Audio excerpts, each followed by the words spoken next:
ભાજપના નેતાઓ હાલ કોઈને કોઈ વિવાદમાં આવી રહ્યા છે. તેનું કારણ તે છે કે ભાજપના નેતાઓ ઘમંડી, બેકાબુ, લાગણીહીન, ભ્રષ્ટ થઈ ગયા છે અને તેનું તાજું ઉદાહરણ સુરેન્દ્રનગરમાં જોવા મળ્યું. જાણકારી અનુસાર સુરેન્દ્રનગરને મહાનગરપાલિકા બનાવ્યા બાદ થોડા વરસાદથી શહેર નર્ક બની ગયું હોવાથી 82 વર્ષના વરિષ્ઠ નાગરિક રાજદેવ ફરિયાદ કરવા વઢવાણના ધારાસભ્ય અને ગુજરાત વિધાનસભા ભાજપના ઉપદંડક જગદીશ મકવાણા પાસે મહાનગરપાલિકાની કચેરી બહાર પહોંચ્યા હતા. પરંતુ ભાજપના ઘમંડી નેતાએ નાગરિક જયદેવની સમસ્યા દૂર કરવાને બદલે મજાક ઉડાવી. મળતી માહિતી મુજબ સુરેન્દ્રનગર વઢવાણના ધારાસભ્ય જગદીશ મકવાણા આમ તો કોઈ સામાન્ય નાગરિકોને મળતા નથી, પરંતુ રાજદેવભાઈ સુરેન્દ્રનગર મહાનગરપાલિકાની કચેરીમાં કામ માટે ગયા. ત્યાં ધારાસભ્ય મળી ગયા તો ઊભા સમસ્યા કહી દીધી. જો આ ધારાસભ્યએ તો સમસ્યા સાંભળવાને બદલે વયોવૃદ્ધ નાગરિકની મજાક ઉડાવી હતી.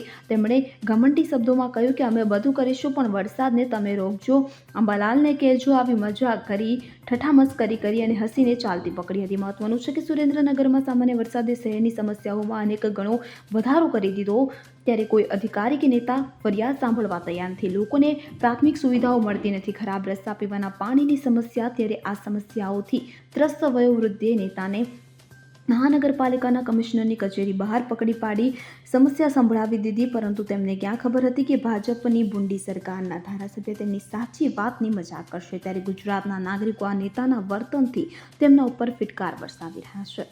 Bureau report CN24 news. હવે જુઓ દેશ દુનિયાની તમામ ખબરો તમારી આંગળીના ટેરવે. ઉઠાવો મોબાઈલ અને Google Play Store પરથી ડાઉનલોડ કરો અમારી CN24 ન્યૂઝ મોબાઈલ એપ.